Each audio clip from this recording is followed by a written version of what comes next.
நம்மளோட ஆசான் பார்க்கறான்னு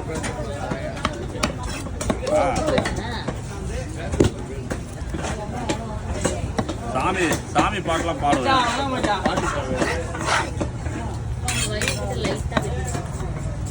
அப்படியே ரவுண்டா சொல்லிட்டு போடலாமாங்க? வயிறை மட்டும் லைட்டா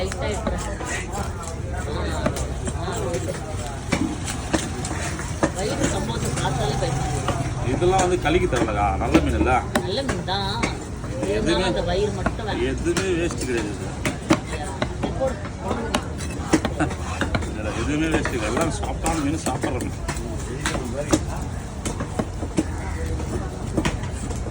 இந்த மாதிரி சாப்பிடும்போது இந்த மாதிரிலாம் சொல்லிட்டு இருக்காரு. நானே ஃப்ரெஷ்ஷாக இருந்தது, பிஸ்கெட் மாதிரி இருந்தது. இதெல்லாம் கேட்டோடனே சின்ன பையன் சுத்தமாக சாப்பிட்டா கமுத்தாகணும். ஏன் நல்லா இருந்ததுதான் சொல்றாரு. அவன் அப்படியே ஒரு மாதிரி கற்பனைக்கு போயிட்டான்.